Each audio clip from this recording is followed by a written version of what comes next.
Hello guys, আসসালামু আলাইকুম। আশা করি সবাই ভালো আছেন। এই ভিডিওতে আজকে আমরা আহসান মঞ্জিলের অজানা কিছু গল্প উন্মোচন করতে যাচ্ছি। আচ্ছা, আপনি কি কখনো পুরান ঢাকার বুড়িগঙ্গা নদীর পাড়ে দাঁড়িয়ে গোলাপি রঙের সেই বিশাল প্রাসাদের দিকে তাকিয়ে একবারও কি ভেবেছেন এই দালানটা কি শুধু আসলেই একটা বাড়ি, নাকি ইতিহাসের এক জীবন্ত সাক্ষী? আজ আমরা চলে যাব ঢাকার বুকের ভেতরে লুকিয়ে থাকা এক রাজকীয় গল্পে, এবং সেই গল্পের নাম আহসান মঞ্জিল। বাইরে থেকে দেখলে এটি শুধু একটি ঐতিহাসিক ভবন মনে হলেও এর ভেতরে লুকিয়ে আছে বহু অজানা রহস্য, গোপন গল্প এবং শিহরণ জাগানো কিছু ঘটনা। আজ আমরা জানব আহসান মঞ্জিলের সেই রহস্যগুলো যেগুলো সাধারণ ইতিহাস বইয়ে লেখা নেই।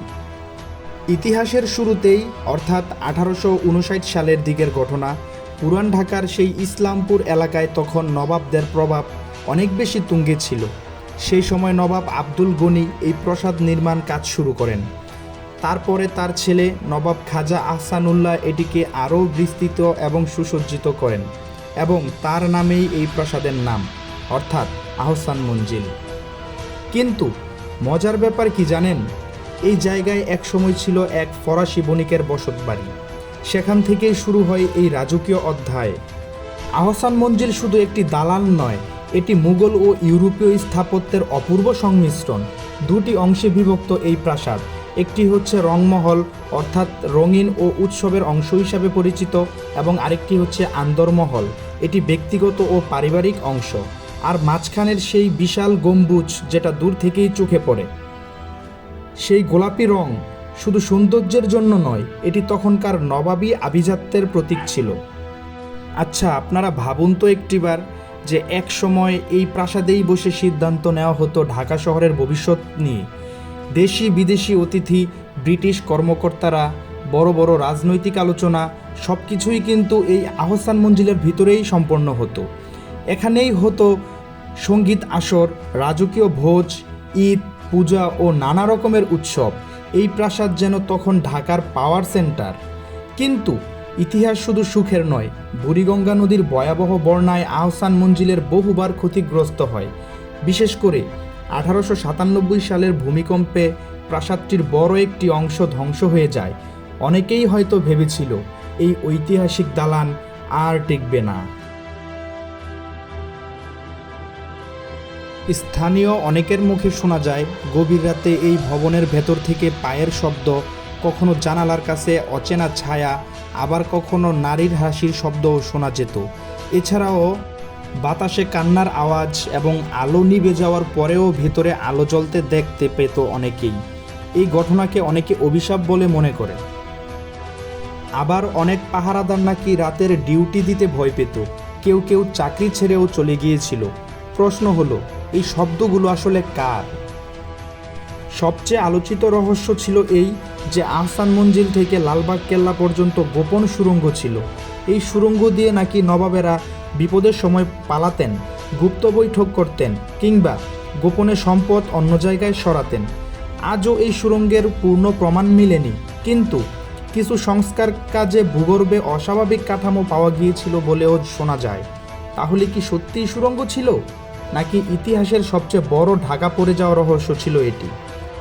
যাই হোক, বাংলাদেশের সরকার 1985 সালে এই স্থাপনাটিকে সংরক্ষণের উদ্যোগ নেয়। দীর্ঘ সংস্কারের পর অর্থাৎ 1992 সালে আহসান মঞ্জিল জাদুঘর হিসাবে খুলে দেওয়া হয়। আজ এখানে সংরক্ষিত আছে নবাবদের ব্যবহৃত আসবাবপত্র, দুর্লভ ছবি, পোশাক, বাসনপত্র, ঐতিহাসিক দলিল এবং আরও অনেক কিছুই। আজ আহসান মঞ্জিল একটি জাদুঘর। কিন্তু প্রশ্ন হলো, কেন মানুষ এখানে এসে হঠাৎ চুপচাপ হয়ে যায়? কেনই বা অনেকে বলে ভিন্ন অনুভূতি পেয়েছি? হয়তো তার কারণ এই ভবনের দেয়ালেই জমা পড়ে আছে ক্ষমতার অহংকার, ভালোবাসার কষ্ট, বিশ্বাসঘাতকতা এবং ইতিহাসের না বলা কথা, অনেক কিছুই হতে পারে। আচ্ছা, আপনারা একটু বলুন তো, আহসান মঞ্জিল কি শুধুই একটি ঐতিহাসিক ভবন, নাকি এটি অতীতের আত্মার বাসস্থান, অজানা শক্তির কেন্দ্র, নাকি সবই পরিকল্পনা? সত্যটা আজও অজানা। একটি প্রশ্ন রেখে যাই আপনাদের জন্য, রাতে যদি একা আহসান মঞ্জিলে থাকতে বলা হয় আপনাকে, আপনি কি থাকার সাহস করবেন? আজ যেসব কক্ষ দর্শনার্থীদের জন্য বন্ধ করে রাখা হয়েছে, শোনা যায় সেই কক্ষগুলোতে ঢুকলে এখনও নাকি শীতল বাতাস অনুভূত হয়। আহসান মঞ্জিল আমাদেরকে শেখায় ইতিহাস মানে শুধু বই নয়, ইতিহাস মানে হচ্ছে শিকড়, ইতিহাস মানে হচ্ছে পরিচয় এবং ইতিহাস মানে হচ্ছে গর্ব।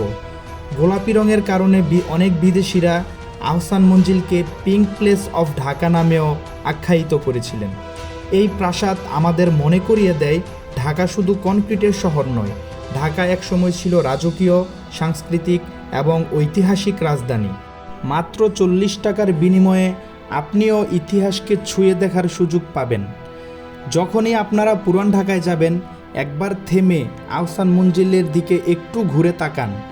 দেখবেন দালানটা হয়তো চুপচাপ দাঁড়িয়ে আছে, কিন্তু তার ভিতরে লুকিয়ে আছে শত বৎসরের গল্প, রাজকীয় হাসি এবং ইতিহাসের কান্না। আচ্ছা, আপনি কি কখনো আহসান মঞ্জিলে গিয়েছিলেন? আপনার উত্তর যদি না হয়, তাহলে আমি আপনাকে বলবো পরের ছুটিটা আপনি আহসান মঞ্জিলে যাওয়ার জন্য রেখে দিন, কারণ ইতিহাস ছুঁয়ে দেখার সুযোগ বারবার আসে না। তাই বুড়িগঙ্গা নদীর তীরে দাঁড়িয়ে থাকা গোলাপি রঙের এই রাজপ্রাসাদ অর্থাৎ আহসান মঞ্জিলে আপনিও ঘুরে আসতে পারেন।